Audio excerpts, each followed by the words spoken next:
consideraron loco y lo mandaron a un frenocomio. ¿Por qué? Porque en la escuela todos tienen que aprender lo mismo el mismo día, con el mismo método y a la misma hora, y hacerle la misma evaluación en el mismo día, con el mismo instrumento. Y en un país en donde todo el mundo sabe lo mismo, en ese país nadie tiene empleo. Yo se lo hago por 100 pesos, yo también sé lo mismo, yo se lo hago por 80, yo también sé, yo se lo hago por 30, a mí deme bien, a mí deme por lo menos el desayuno, a mí no me dé nada con tal de que a los otros tampoco les den. Y yo lo hago gratis. Y a eso se le llama bobo útil, mano de obra barata y obrero calificado. Y entonces somos los obreros de los inventores. Ellos inventan y nosotros se lo hacemos, incluso se lo compramos. Pero si nosotros no inventamos, ¿qué vendemos? Nada. Entonces, ¿con qué ganamos plata para comprar lo que ellos nos venden? Fiado. Y a eso se le llama deuda externa. Deuda externa. Entonces, 1990 es curioso. Pasamos de la clave Morse al teléfono celular. Incluso pasamos, por ejemplo, el hombre más o menos en el año 1900 se gastaba 2 toneladas de papel diario para publicar los avances científicos del día anterior. Se inventaron la aspirina, se inventaron el buñuelo, se inventaron el blue jean, se inventaron la Coca-Cola. En cambio, empezando el siglo XXI, o sea, en el año 2000, el hombre se gastaba 1.551.750 toneladas de papel diario solamente para escribir artículos en ecología, que es la rama de las ciencias naturales que dice no se gaste el papel, no malgaste el papel, no corte los árboles. Incluso uno termina en los colegios haciendo eso. Coge un papel grandote y escribe no malgaste el papel. Coge otro papel, no malgaste el papel. Cuide los árboles. Pasar de 2,5 toneladas a 1.551.750 toneladas es que hay muchas cosas nuevas. Cuando estuve en Uruguay, en el encuentro de la CELADE, el Centro de Desarrollo Latinoamericano, el doctor Mario Marenco, que es el presidente de ese centro, empezó a pasar una figura para burlarse de nosotros y de su país también. Y decía, patentes registradas por inventos en Corea del Sur en el año 2012. 80.000 patentes en un año. Divida 80.000 inventos en 365 días y usted sabría cuántos inventos diarios tiene Corea. Yo esperando que llegara Colombia, y Colombia, 4 patentes. Y cuando él dijo Uruguay, 0 patentes. O sea, hay patentes, pero hay países que no inventan nada. En cambio, hay países que están inventando todo. Y ahorita entonces Corea del Sur, 80.000 patentes en el 2012, y Japón 71.000 patentes, y por ejemplo Finlandia más o menos 31.000 patentes, y Colombia 4 patentes. Yo no digo las de México. Debe tener patentes. O sea que nosotros, por estar estudiando, no estamos inventando. Entonces yo considero una frase que voy a traer a fondo para empezar a resolver, porque esa frase empezó a proponerse antes del siglo XX y la propuso Rousseau. El hombre nace bueno, ¿se saben el resto?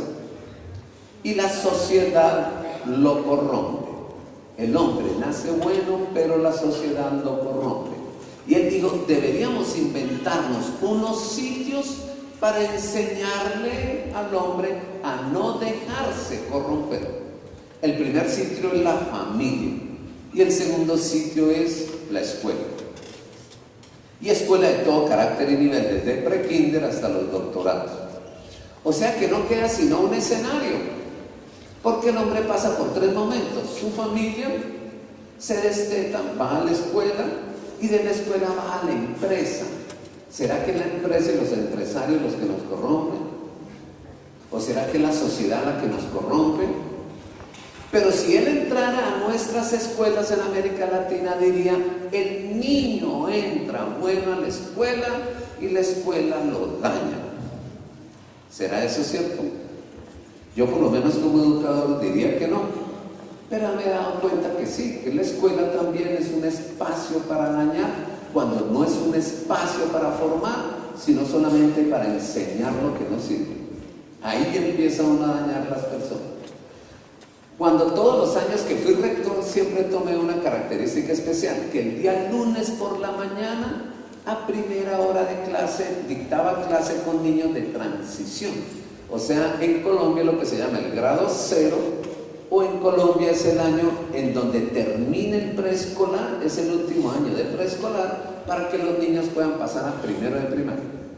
Sonaba el timbre y a la segunda hora dictaban clase en sexto de primaria. A la tercera hora en tercero de secundaria. Y a la cuarta hora en tercero de prepa. Allá no se llaman así. Incluso allá no hay sexto de primaria sino hasta quinto. Y la prepa no se llama prepa sino media vocacional. Y la secundaria no tiene 3 años sino 4. Y la media no tiene sino 2. Pero pongo el ejemplo para que ustedes se ubiquen en su sistema educativo. Imagínense que termino mis clases y cada vez que termino mis clases yo hago esta pregunta. ¿Quién de ustedes me hace el favor y me borra el tablero? ¿Qué pasaría en preescolar? Todos. A veces ni siquiera levantan la mano, sino que parece que tuvieron un resorte en la nalga. ¿Quién me borra el tab? Voy en tab cuando ¡nium! Pegan un brinco y salen gritando yo y corren. Primero se enredan, se caen, tumban los pupitres. El que va adelante le jalan el pelo y lo tiran al piso. Incluso el que llegó de primero emocionado con el borrador, haciendo así, viene otro y borra con la mano. Y terminan todos llorando. Y llegan a la casa llorando. ¿Y por qué lloran? No me dejaron borrar el tablero. Tranquilo, mi amor, tú eres hijo único. Yo te compro un tablero para ti solo. No, yo quiero el de la teacher. Miren, un niño entra a la escuela con expectativa, interés, motivación, pasión, le gustan los retos, está concentrado, a todos le dicen yo. Ahora voy a preguntar, en sexto de primaria, ¿quién me borra el tablero? Ya nadie quiere. Entonces la profesora de la primaria se inventó un nuevo cargo, se llama el monitor. ¿Y qué hace? Que pone de monitor a un niño en cada hora y lo sienta al lado de la puerta. Y le dice, tú eres el monitor hoy. Entonces, tú llamas lista, tú eres el que recoge los cuadernos, tú eres el que recoge las tareas, tú eres el que me borra el tablero hoy. Y el niño ese día se siente orgulloso. Ese día el niño no tiene derecho a aprender nada por estar haciendo la tarea que la maestra es la que tiene que hacer. Pregunten tercero de secundaria, ya tenemos 14 años más o menos, casi 15, ¿quién me borra el tablero? Nadie levanta la mano, y uno por equivocación levantó la mano para preguntar, ¿quién me presta un lápiz? Y de pronto levantó la mano, y ahí mismo todos empiezan. En Colombia se utilizan estas palabras, posiblemente aquí no son adecuadas, pero en Colombia se dice sapo, chupa, lambón, aquí creo que se dice barbero, otro dice cepillero. O sea, ¿usted quién es para estar haciéndole las cosas a otro? Deje de ser sapo. Ahora pregunta en tercero de prepa, ¿quién me borra el tablero? ¡Bórrelo usted, viejo idiota! ¿Acaso yo soy la muchacha de servicio suyo? Para eso le está pagando mi papá. Respete. ¿Qué pasó? ¿Qué pasó con ese niño que tenía expectativa, interés y motivación y ahora aparece un Drácula por ahí, bravo a toda hora, que no sirve para nada, no levanta la mano ni siquiera, y él entró bueno a la escuela? Eso es lo que tiene que ver con las actitudes. Pero ahora yo voy a mirar las aptitudes o las capacidades. Estas son las 7 preguntas que hace un niño en edad preescolar. Teacher, ¿qué, mi amor? ¿Qué vamos a hacer hoy? Tal cosa, mi vida. ¿Y por qué? por esto, por esto y por esto. ¿Y quiénes lo hacen? ¿Quiénes lo han hecho? Tales personas, mi amor. ¿Pero para qué lo vamos a hacer? Para esto y para esto. ¿Y qué me hace y lo hago? Bueno, yo le voy a dar esto. ¿Pero con qué lo hago? Con esto y con esto. ¿Pero cómo? Pues así, en este orden. ¿Pero cuándo? Cuando se calle, maldita sea, cuando se calle. Y nos inventamos una enfermedad de este siglo para ellos. Ese niño es hiperactivo. Yo estoy seguro que no hay niños hiperactivos. Hay adultos lentos. No corran, niños hiperactivos. No corran, que no corran. ¿Qué tal que usted le dijera a sus niños, al que me alcance le pongo carita feliz? Y el niño lleva 2 semanas detrás de usted corriendo, sudando y nada que lo alcanza. Él diría, es que esos profesores son muy hiperactivos. Para un niño hiperactivo se necesita un maestro hiperactivo y desaparece el hiperactivismo. Pero si el niño es rápido y el maestro, ¿dónde estaba el niño? Yo lo tenía aquí y de pronto se fue. No se puede hacer. Levante la mano a aquellas personas que les tocó hacer una tesis de grado para graduarse en su licenciatura o en su primera carrera. Levanten la mano, los que les ha tocado hacer una tesis de grado alguna vez.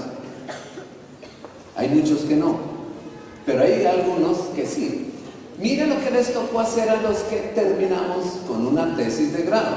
Responder las preguntas de un niño en edad preescolar. ¿Qué voy a hacer? Título del proyecto. ¿Y por qué? Problema por resolver.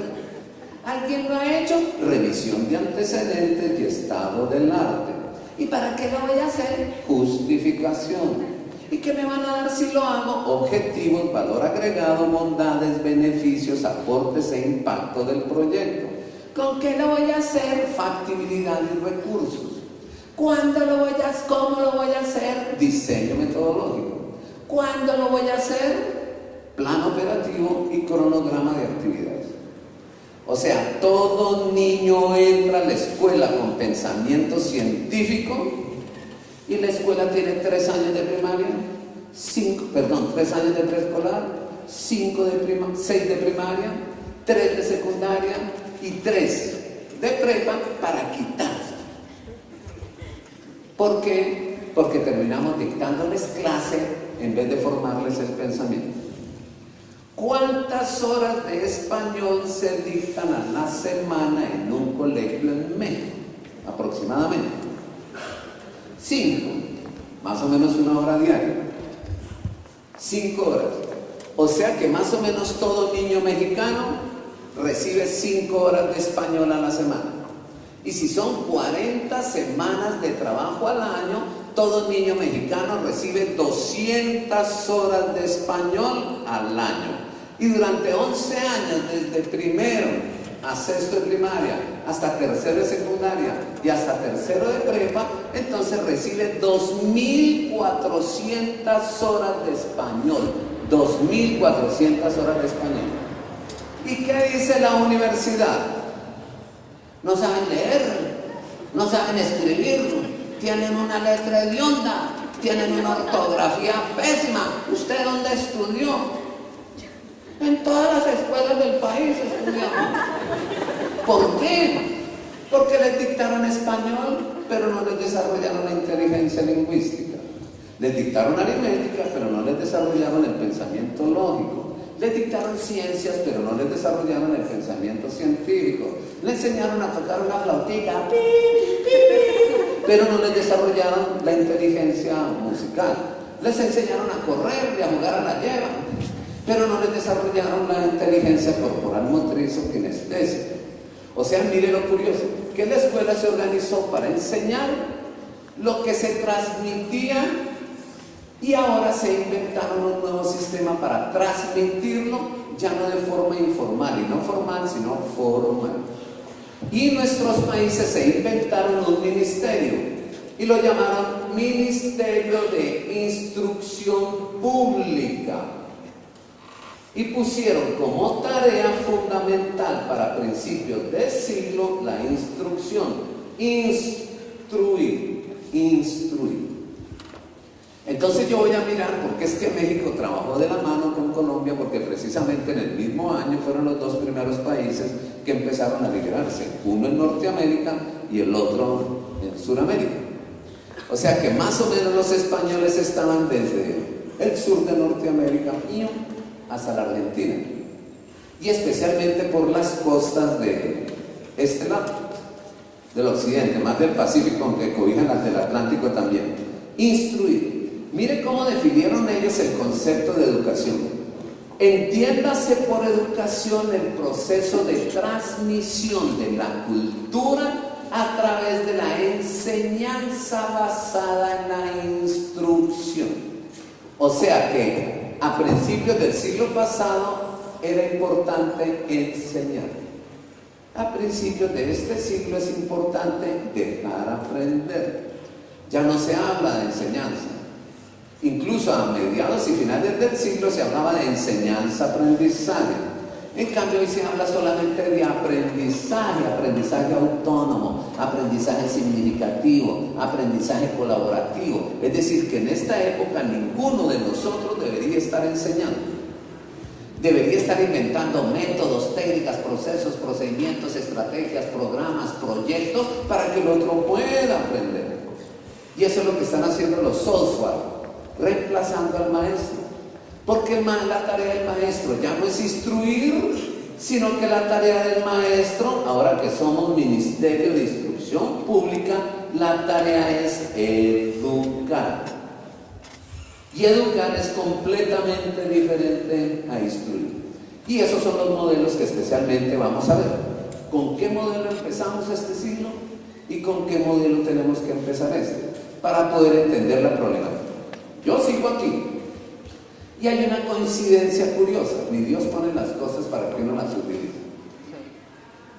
Entiéndase por educación para los países de América Latina, artículo primero en sus constituciones, el proceso de transmisión de la cultura a través de la enseñanza instruccional. Punto seguido. Entiéndase por transmisión de la cultura la enseñanza de las ciencias, las artes y los oficios. Lea. ¿Qué queda? Caos. Cosa curiosa. O sea que si usted hoy está preparando clase para dictar clase, su clase es un caos. Pero si usted prepara personas en la originalidad, la creatividad, las competencias, los talentos, los valores, ya no hay caos. O sea que cuando uno está preocupado de los contenidos de la enseñanza que no cambian, pero no está preocupado de la persona que aprende, sino que priman los contenidos de la persona, esa educación genera caos. Los 10 mejores países del mundo en educación, en su orden: Finlandia, Suecia, Noruega, Dinamarca, Singapur, Malasia, Corea del Sur, Japón, Nueva Zelanda y Australia, y a veces cambian el orden unos con otros. En esos países nunca se dicta una clase. Se trabajan los talentos de los niños y de acuerdo a los talentos se le exploran las vocaciones, de acuerdo a la vocación se le orientan las profesiones y se trabaja por procesos, se trabaja por proyectos y se trabaja resolviendo problemas. En cambio en nuestros países se dicta clases, se dicta clases, se dicta clases, no importa que usted entienda, comprenda, aprenda o tenga problemas. Esa es la diferencia entre una educación exitosa que piensa en el ser humano. Por ejemplo, voy caminando por un centro comercial y hay una persona mascándose las uñas.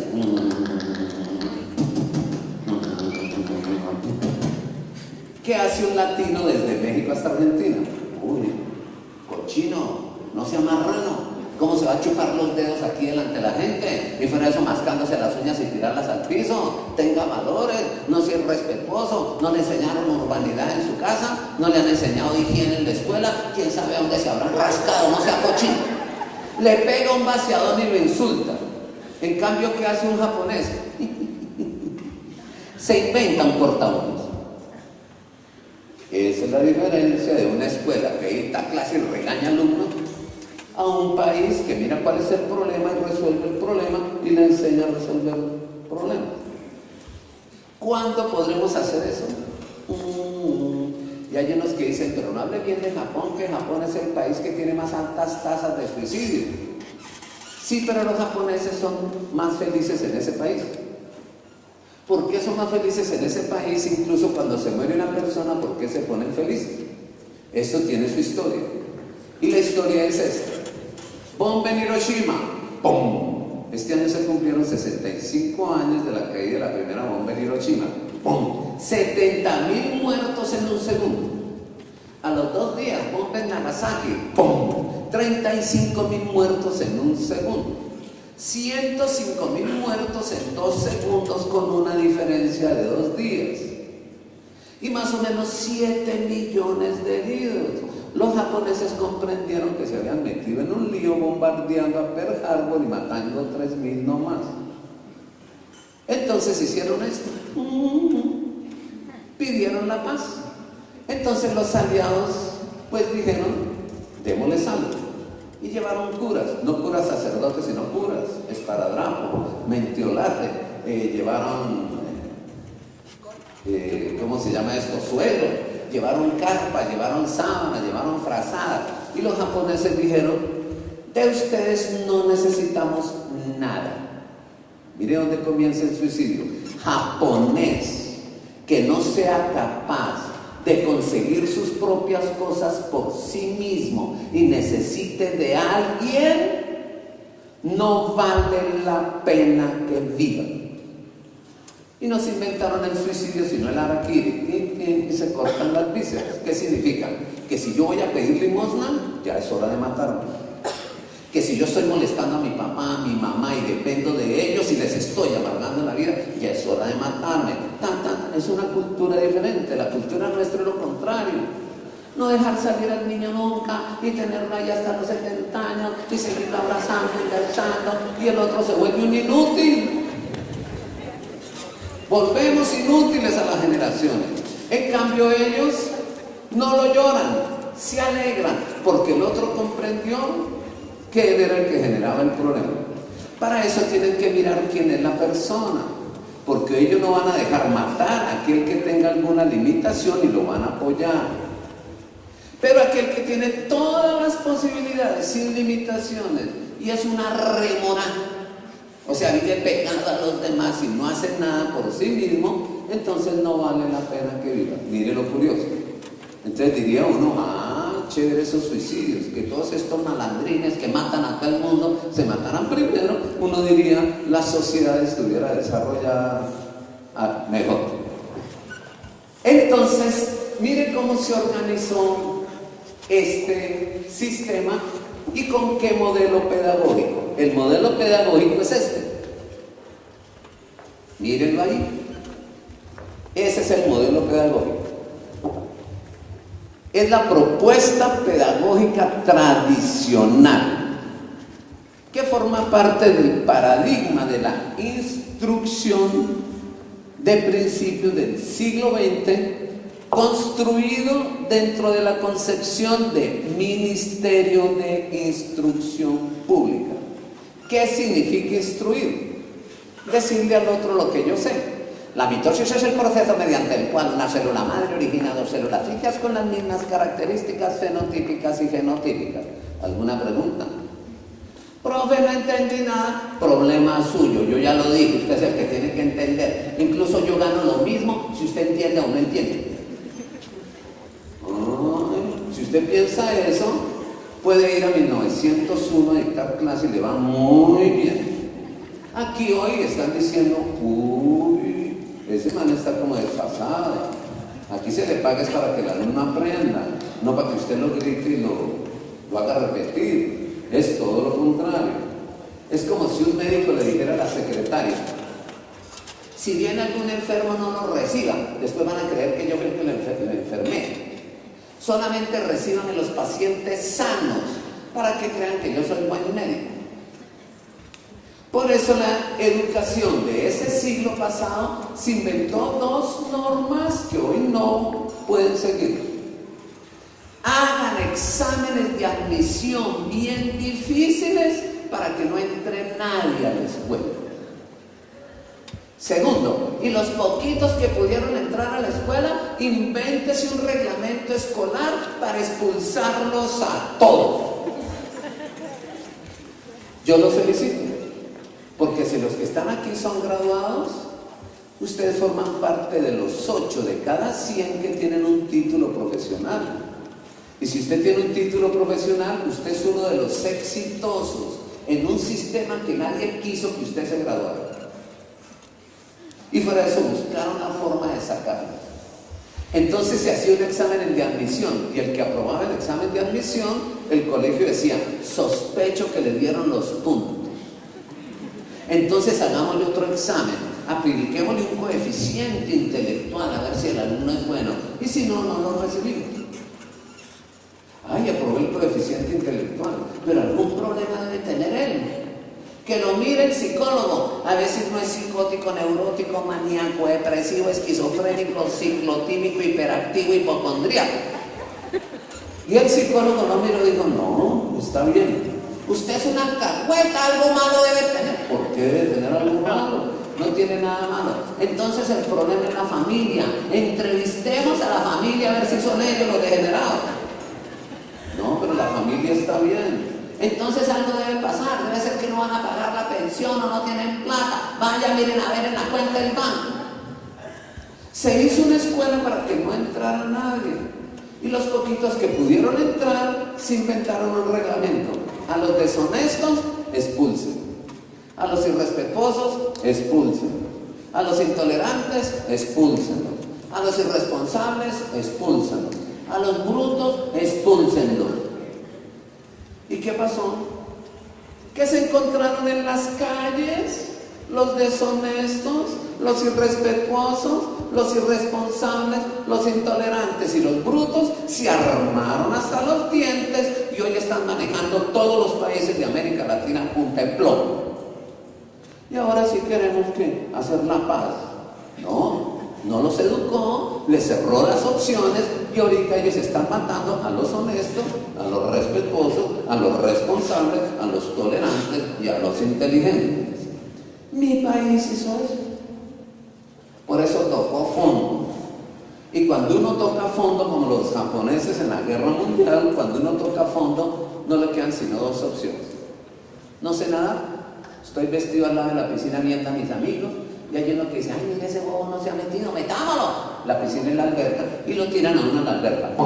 Y yo, como no sé nadar y fuera de ese vestido, pues empiezo a ahogarme y hartar agua, y cada vez que harto agua peso más, y me voy para el fondo, ya incluso están mis antepasados que ya murieron mirando el túnel y llamándome: ven, Joan, ven, estarás con nosotros en el paraíso, ven, Joan.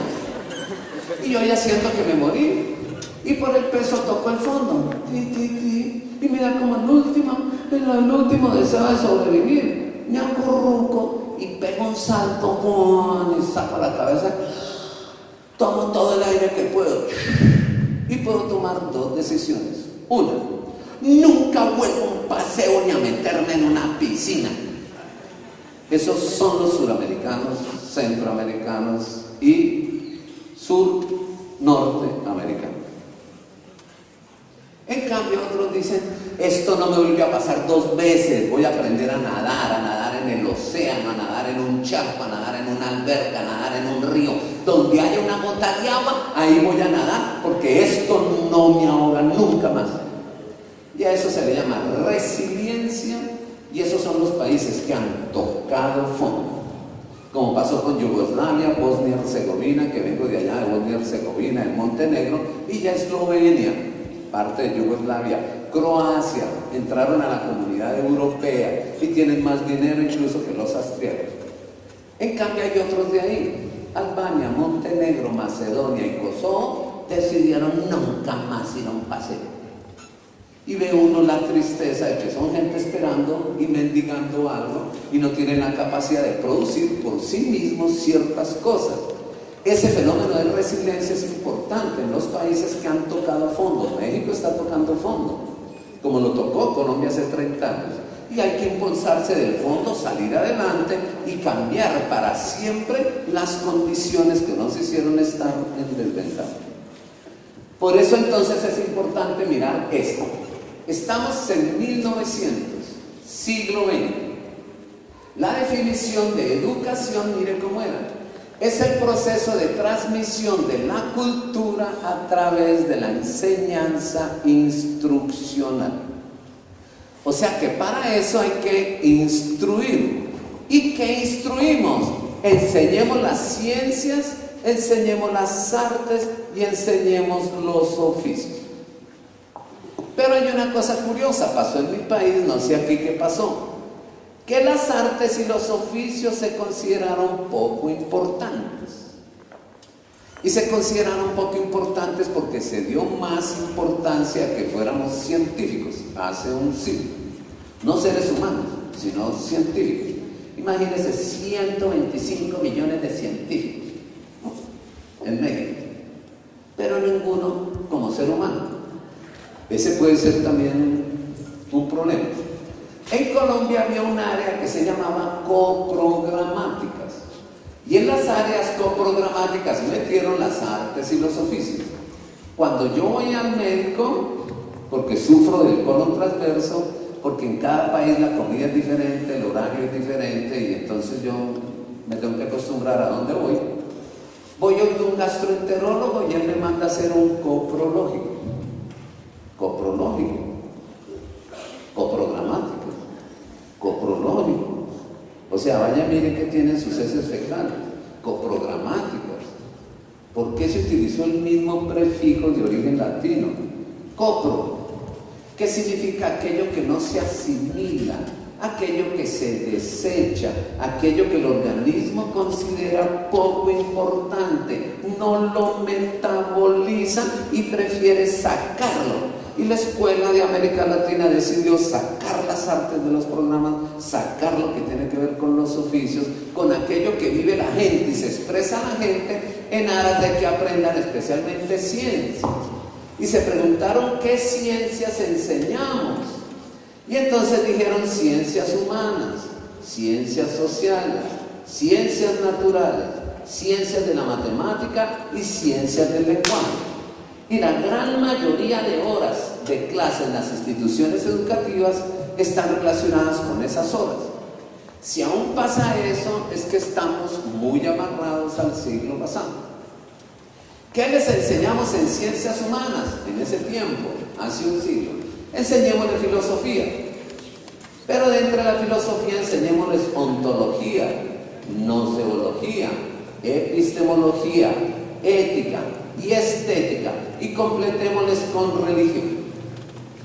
¿Qué les enseñamos en ciencias sociales? Geografía, historia, civismo y cultura.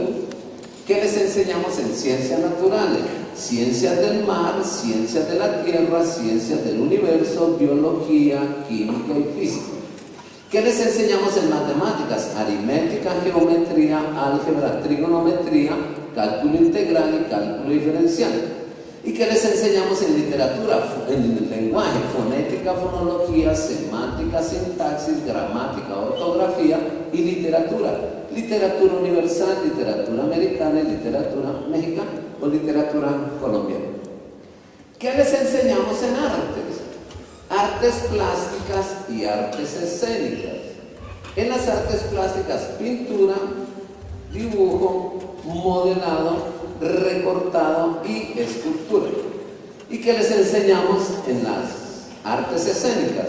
Teatro, expresión corporal, danzas y música coral o música instrumental. Pero de estos poquitico, escoja una de esas. Si es danza, no puede dar música ni puede dar las otras. Si es teatro, no puede dar las otras. Si es dibujo, no puede dar las otras. Y si usted se pone a contar 1, 2, 3, 4, 5, 6, 7, 8, 9, 10, 11, 12, 13, 14, 15, 16, 17, 18, 19, 20, 21, 22, 23, 24, 25, 26, 27, 28, 29, 30, 31, 32, 33, 34, 35, 36, 37, 38, 39 y 40. Un buen horario de clases debe tener 40 horas. ¿Cuántas tiene hoy en el sector privado? Posiblemente las 40. Pero ¿cuántas tiene en el sector oficial? posiblemente solamente 30. O sea que el sector oficial recibe 10 horas menos de clase a la semana que el sector privado.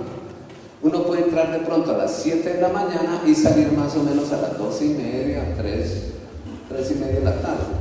O sea, de 7 a 12, 5 horas más otras 3, 8 horas. Pero ellos pueden entrar a las 6 de la mañana y salir a las 12, y a las 12 entra otro grupo y sale de 12 a 6. Por ejemplo, eso pasa en Colombia. O sea que un alumno del sector oficial recibe 2 horas de clase menos al día.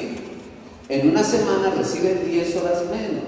En 40 semanas que tiene un año escolar recibe 400 horas menos.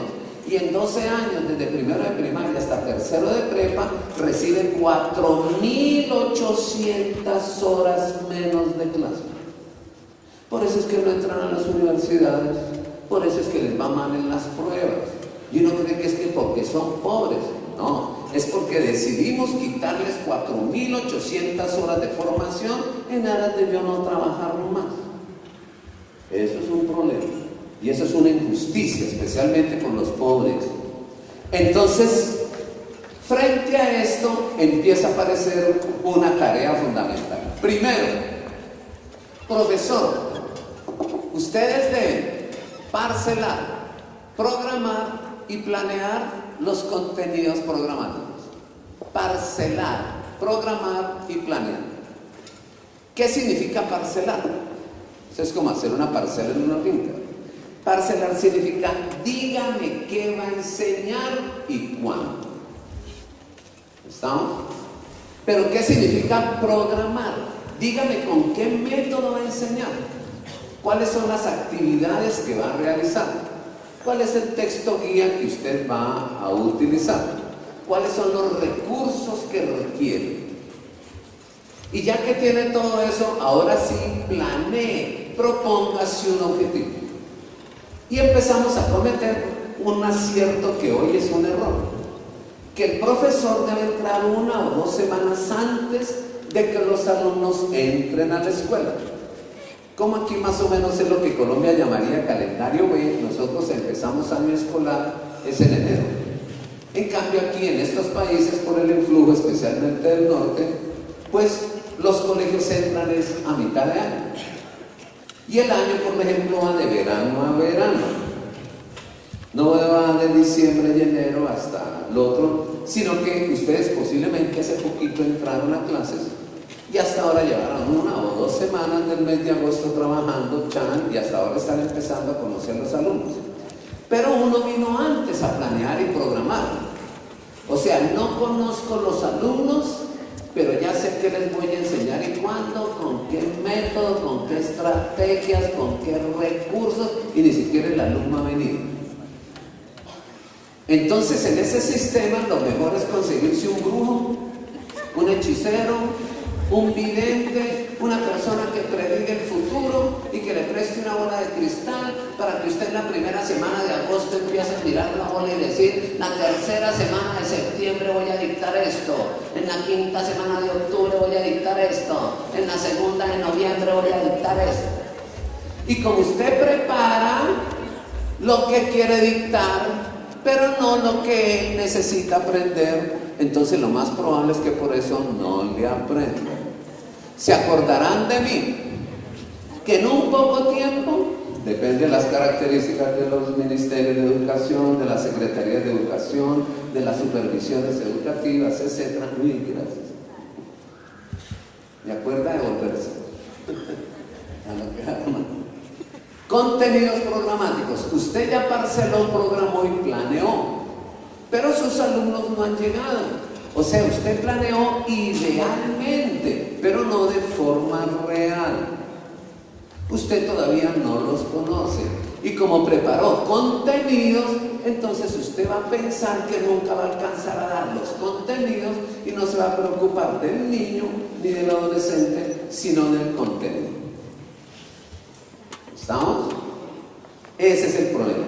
Incluso nos enseñaron a planear formulando objetivos. Y nos dieron una recomendación. A mí me llegaron esas recomendaciones del Instituto Tecnológico de Monterrey, llegaban a Colombia incluso. Y se llamaba la tecnología educativa en los años 75 y los años 80.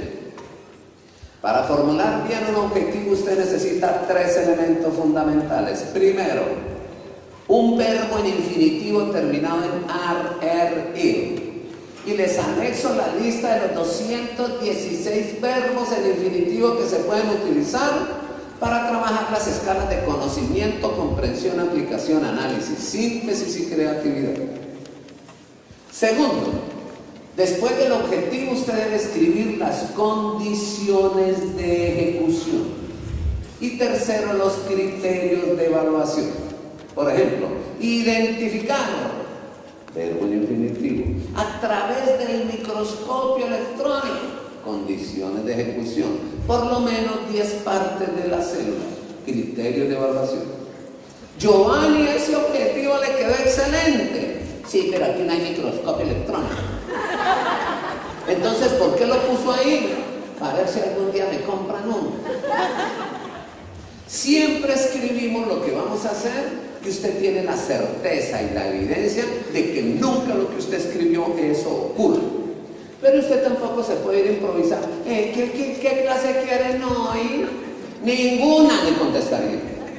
Porque la gente no quiere clase. Incluso al profesor que le va bien quiere clase con él. Y uno no sabe cuándo, solamente en el recreo. ¿Qué se llama recreo o descanso? Recreo.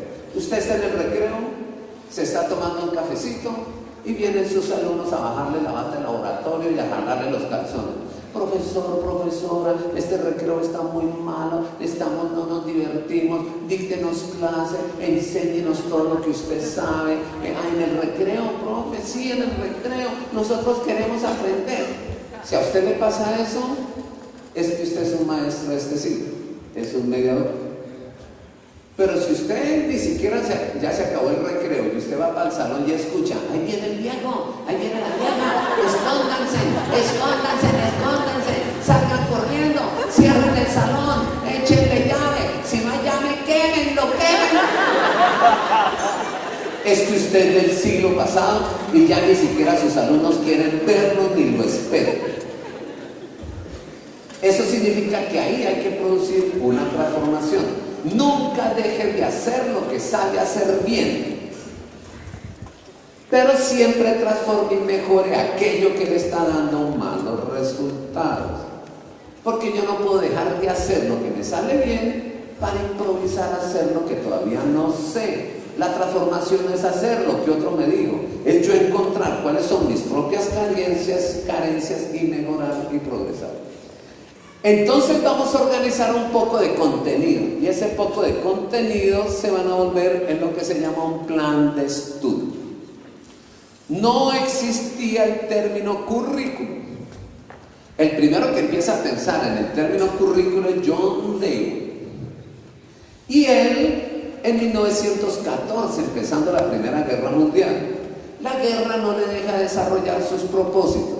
Y en el segundo cuarto de siglo, más o menos en 1926, empieza a aparecer el término currículo. ¿Qué significa currículo? Esto es contenidos programáticos, plan de estudios. Currículo viene de la raíz latina curriculum. Y curriculum significa hacer carrera.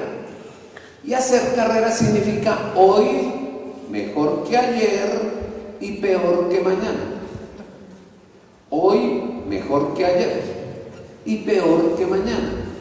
O sea que currículo significa, la palabra currículo es sinónimo de permanente transformación, permanente mejoramiento, permanente progreso. Y es en el año 1926 donde las escuelas empiezan a tener currículo. O sea que las escuelas, mire lo que es el currículo. Que usted debe organizar los contenidos de la enseñanza, los contenidos programáticos, de lo sencillo a lo complejo, de forma secuencial, de forma acumulativa, de tal manera que asegure el progreso del estudiante y asegure su transformación y su capacidad para adaptarse a las nuevas situaciones. Ese es el currículo. Profesor, si va a enseñar matemáticas, si va a enseñar los números, por favor, no empiece por el 3412.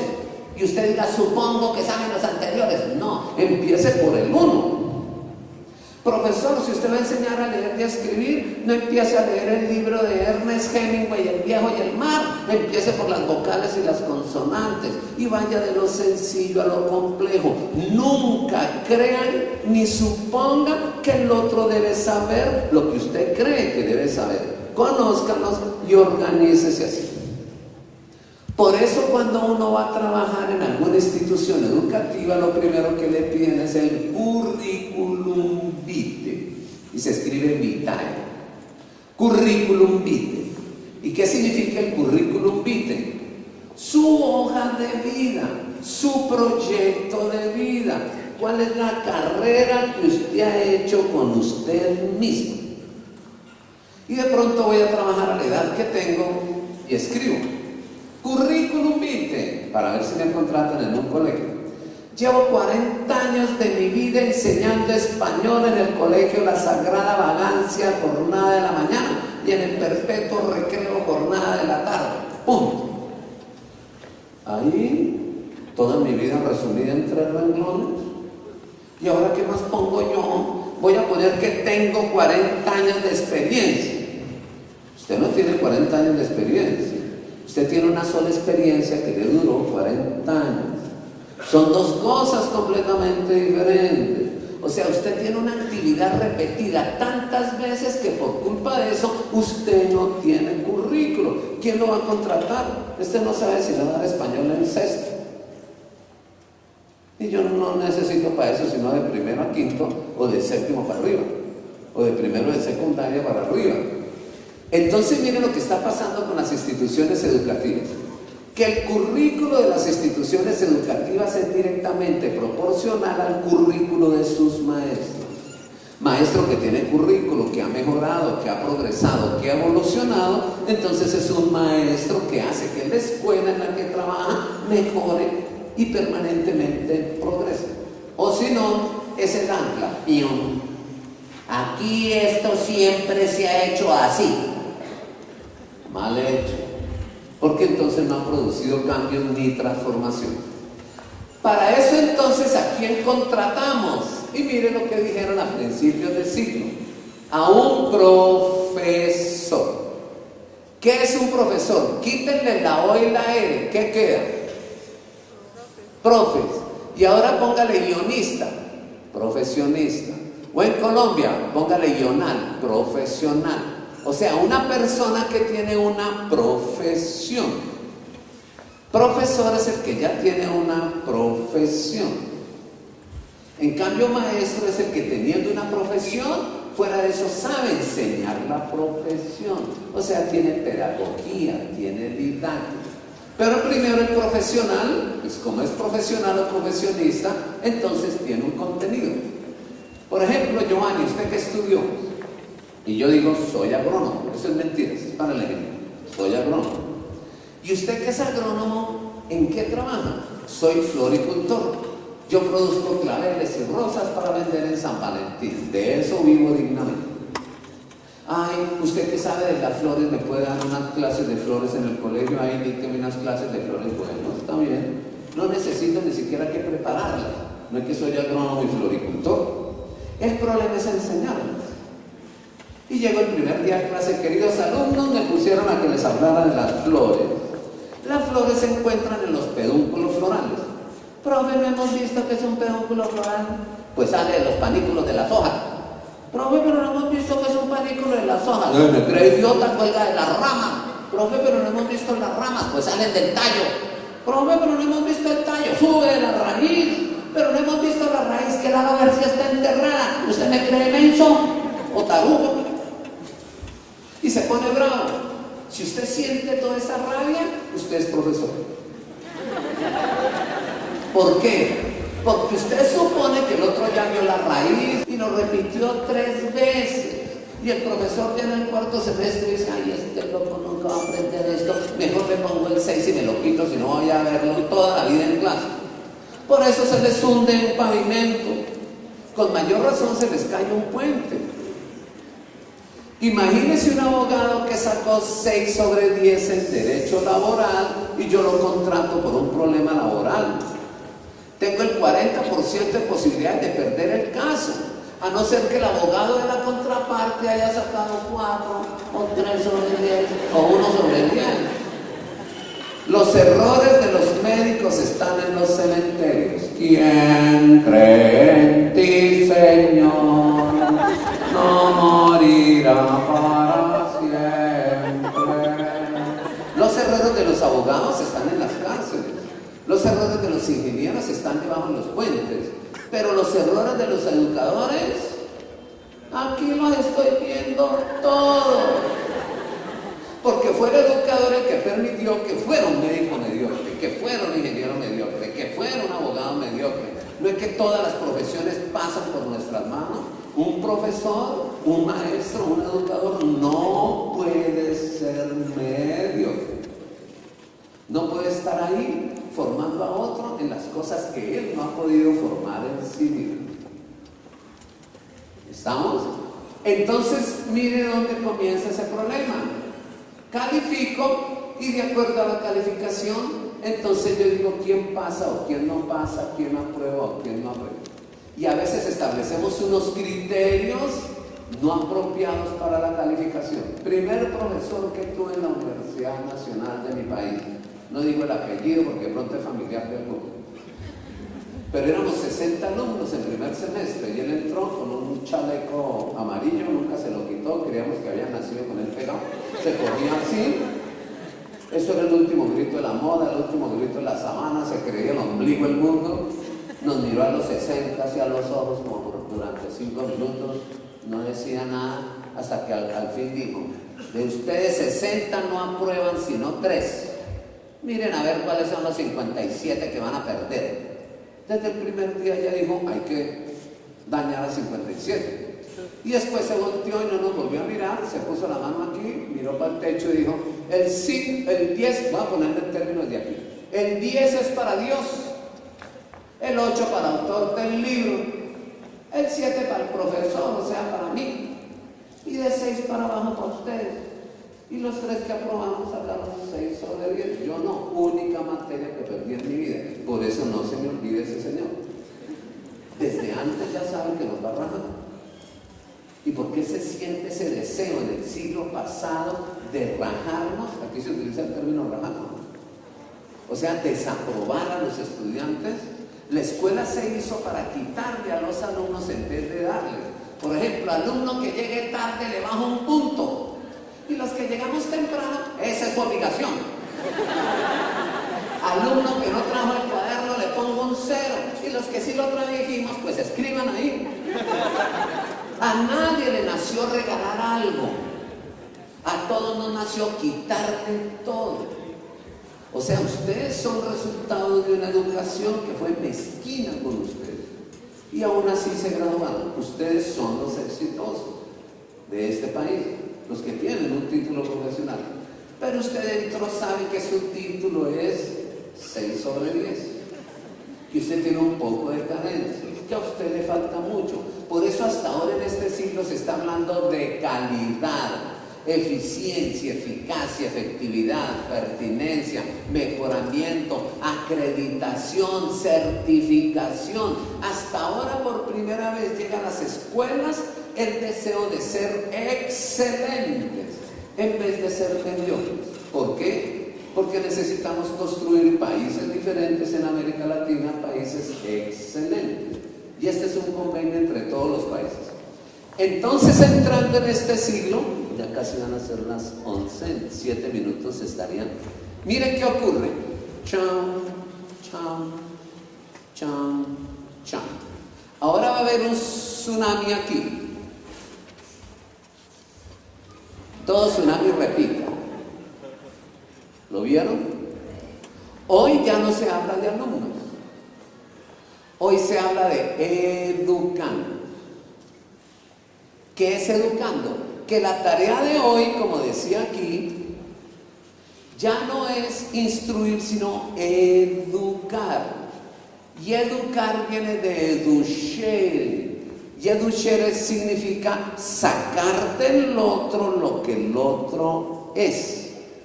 Es deshonesto, tranquilo, puede llegar a ser honesto, fórmelo.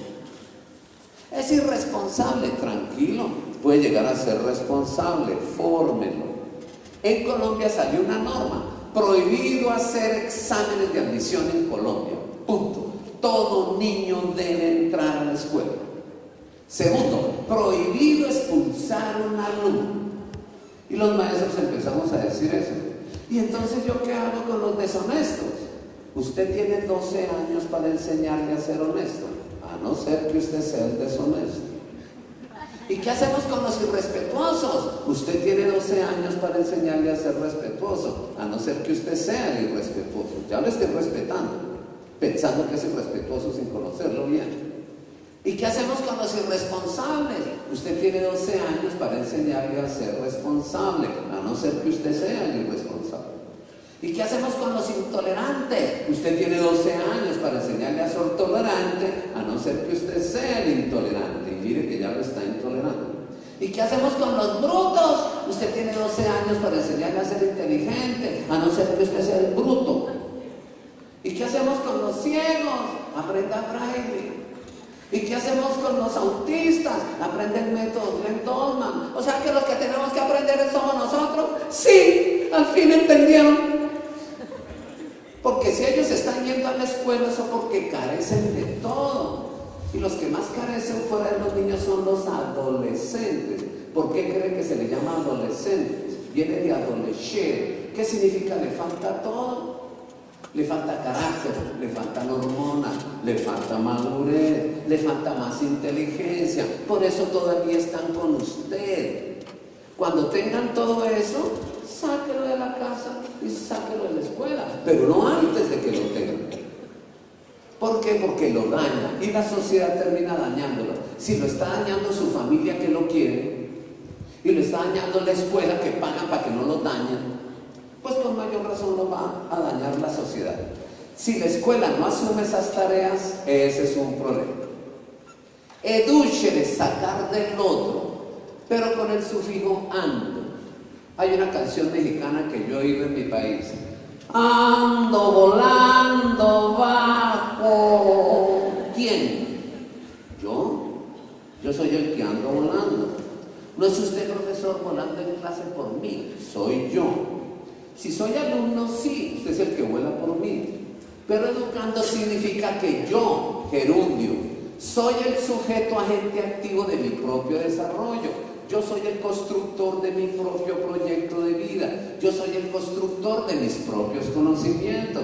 Yo soy el constructor de mi propia historia, mi propia sociedad, mi propia cultura. Soy un agente que participa.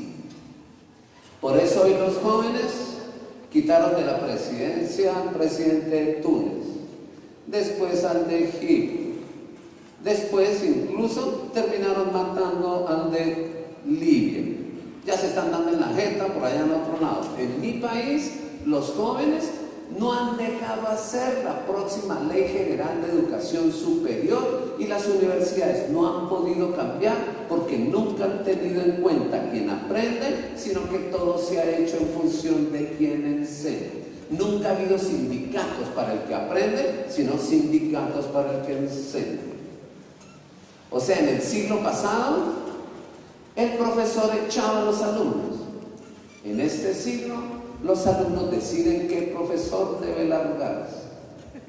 En el siglo pasado, los alumnos evaluaban a los maestros evaluaban a los alumnos. En este siglo, los alumnos evalúan a los maestros.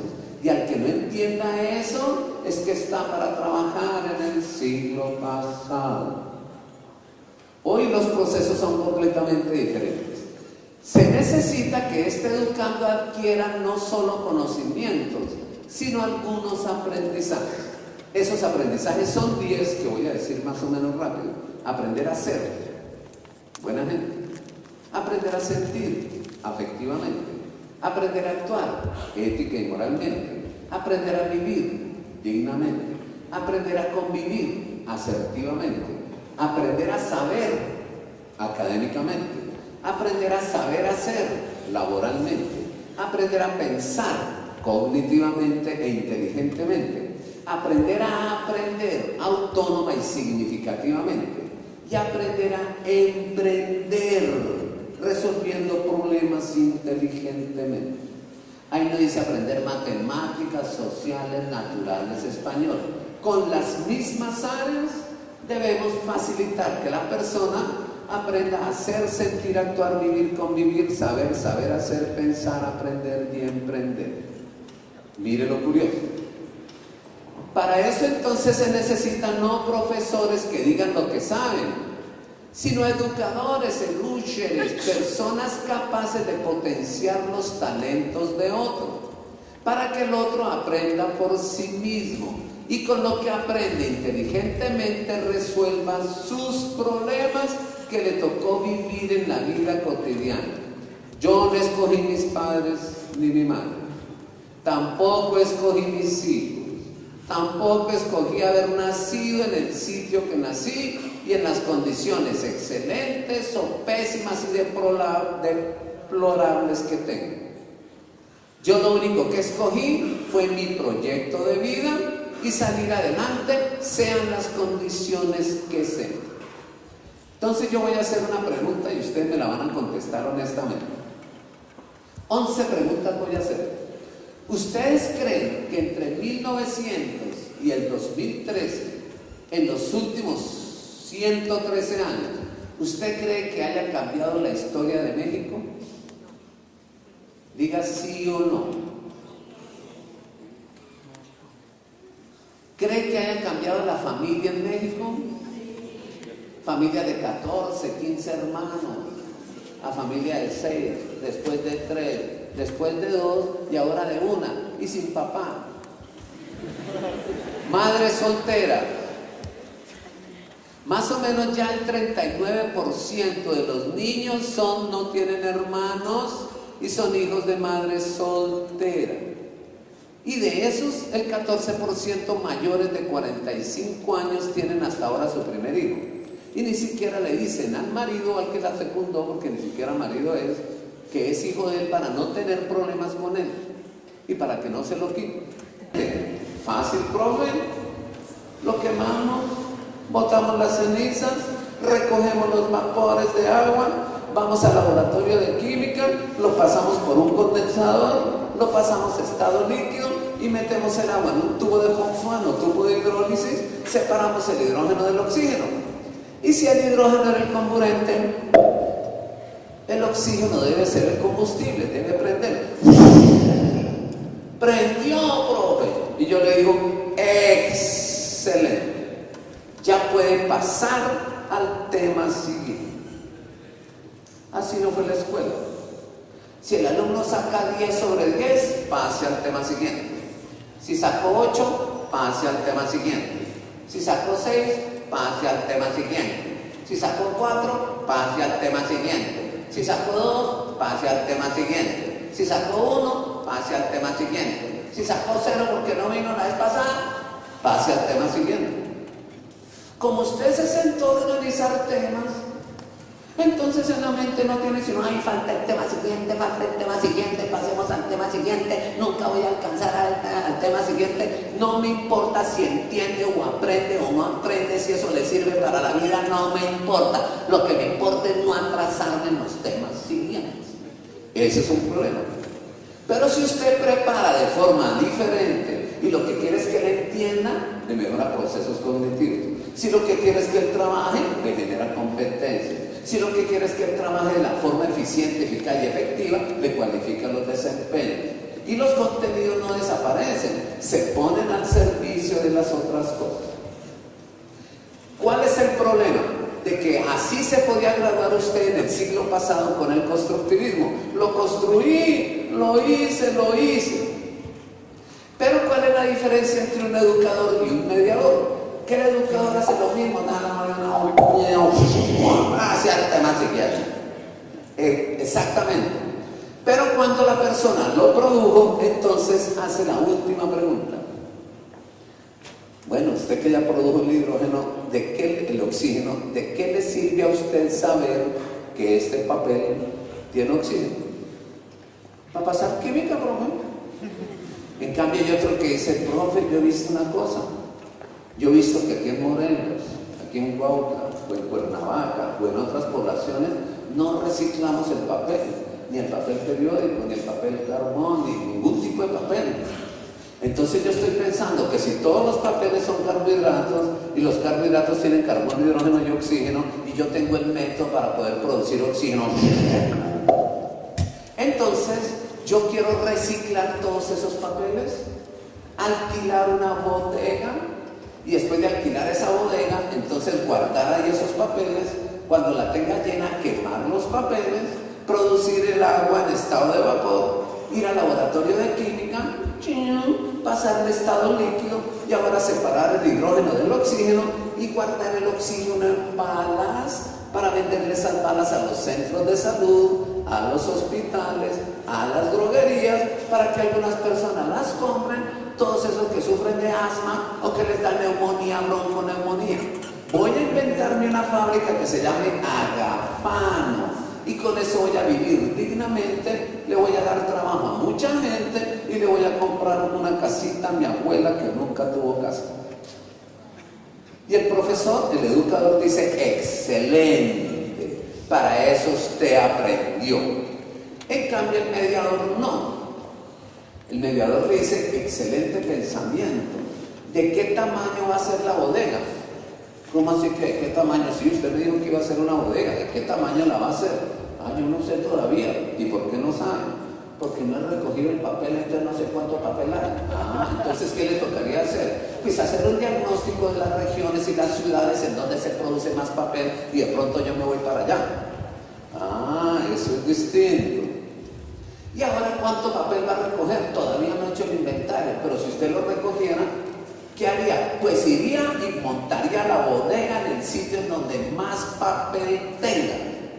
¿Por qué? Para no estar trasteando y ahorrar. Bueno, excelente. ¿Y cuál va a ser la característica de la bodega? Pues una bodega para guardar papel. ¿Pero cuál es la característica? Pues una bodega. No, dígame cómo es una bodega. Pues está hecha así como con ladrillos. ¿En dónde va a ser la bodega? Todavía no sé. Pues si es en Puebla y allá en el Popocatépetl, es que termina al final. Allá en el Nevado, pues el agua allá. Pero si me la encuentro en Cancún, en ese calor tan tenaz, en Mérida, pues el agua allá. Con la misma bodega, claro, no es para guardar papel. ¿Y qué le pasaría al papel ahí al lado del Nevado? Pues que se llenan como de hongos. ¿Y qué le pasaría si usted lo deja por allá en Cancún? Pues que se llena es como de gorgojo. Entonces la bodega tiene que ser distinta. Pero usted no me va a dejar hacer nada fuera de que le estoy diciendo a usted porque me amarga la vida. No, yo lo que quiero es que usted no fracase. ¿Por qué necesita la bodega? Para guardar todo el papel que recoja. ¿Para qué va a recoger el papel? Para quemarlo. ¿Y para qué lo va a quemar? Para producir los vapores de agua, separar lo que los niños. ¿Y qué? ¿De dónde va a sacar el oxígeno? Del agua que saca el vapor y la pasa a los tubitos. ¿Y por qué no abre la llave? Vaya a la llave de su casa y saque el agua de una vez y haga eso. ¿Por qué tiene que tener una bodega? ¿Por qué tiene que coger papel si tiene el agua? ¿Acaso para qué va a producir agua si por ahí pasa el río? ¿Usted qué le falta? Verdad. Y cuando ya entienda todo, entonces mire lo que yo digo. Ahora sí hágalo. Y yo quiero hacer un contrato con usted. Usted fue el de la idea. Usted es el socio industrial. Déjeme poner la plata. Soy el socio capitalista y vamos 50-50. O sea, estoy tan seguro de lo que le enseñé que confío en él y soy capaz de invertir mi plata en un alumno. Eso es lo que hago yo, por ejemplo. En cambio, nosotros no dejamos que el otro se aventure. Yo no sé, ríen, ese bruto metió la plata de la familia para allá en una bodega y eso la bodega se le cayó y el man dejó al papá sin casa y sin nada. Prevea, usted tiene que prevenir. Y ese es el pensamiento hipotético deductivo. Ese es el pensamiento científico y el pensamiento lógico y formal. En nuestros países usted se va a graduar y está haciendo su tesis y nadie se la quiere dirigir.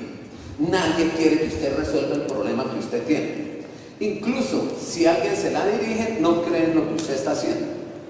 Pero ahí mismo aparecen jurados a querer evaluarle lo que usted está haciendo para no dejarlo graduar.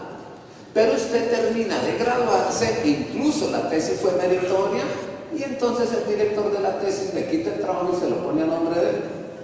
Pero la universidad le hace escribir un párrafo en la tesis que dice: ni la universidad, ni el asesor, ni el director son responsables de las ideas emitidas por el graduado.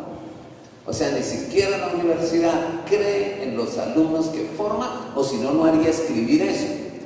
No creemos en eso, pero ahí lo grabamos, tocó. Pero ¿quién lo enseñó? Fíjese quién es un mediador: el que tiene el conocimiento.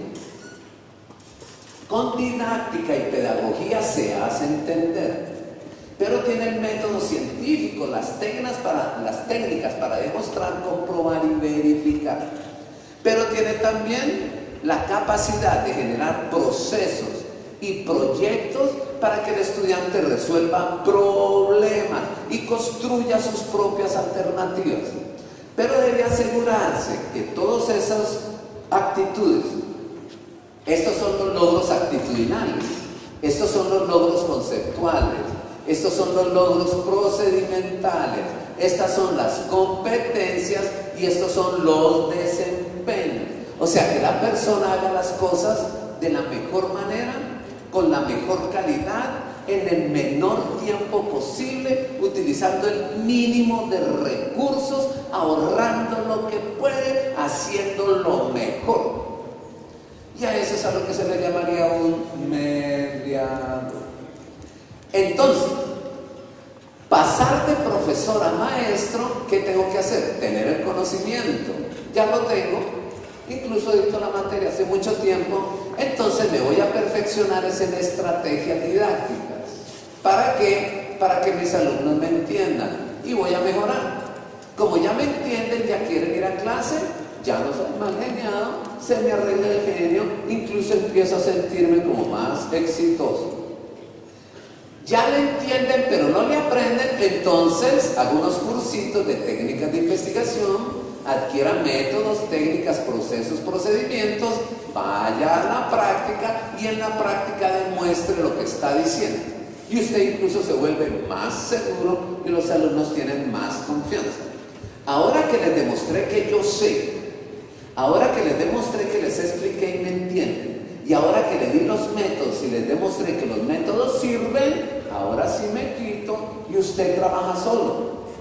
¿Por qué? Porque yo lo voy acompañando. Usted ya entendió, ya está motivado, ya entendió y ya tiene el método. Nunca el constructivismo es: haga usted la tarea, el taller de la página tal a la página tal, sin usted haber demostrado que lo puede hacer. Es cuando usted ya está seguro y entonces puede acompañar al estudiante en su proceso constructivo.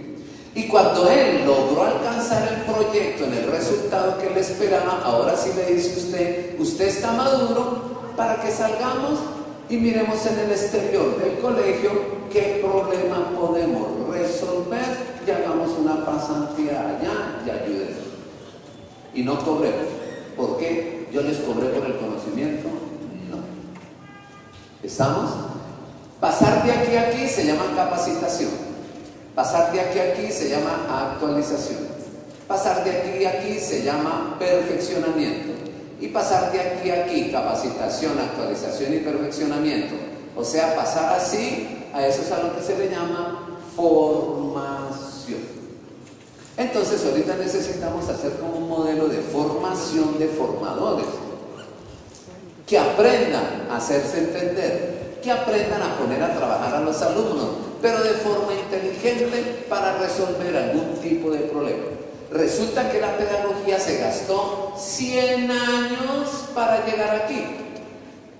Y nuestros países y nuestros centros educativos tenemos que gastarnos un día, 5 días, 6 meses, 2 años, dependiendo de lo que el maestro diga del tiempo. Hay maestros que dicen, pero no, ya me voy a pensionar yo para ponerme a hacer eso. No. Es necesario uno invertir en eso, en esa educación.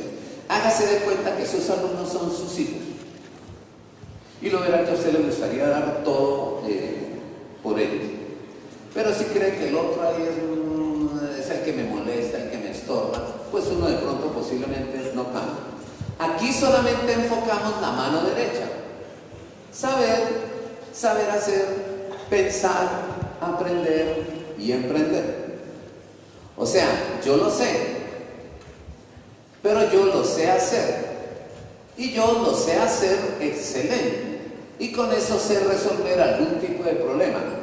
Pero no me da la gana, porque soy egoísta. Esa es la mano derecha. Saber hacer, pensar, aprender y emprender. Entonces hace falta la mano izquierda, ser buena gente, ser afectivo, ser ético y moral, tener principios y valores, y con mis actitudes y comportamientos poner al servicio de los demás lo que sé hacer, lo que pienso, lo que aprendo y lo que emprendo. Por eso uno no se puede quedar solamente en esta mano, pero por lo menos nuestros países en educación están pensando primero en la mano derecha. Solamente queda una filmina, que es la filmina más importante. No se angustien.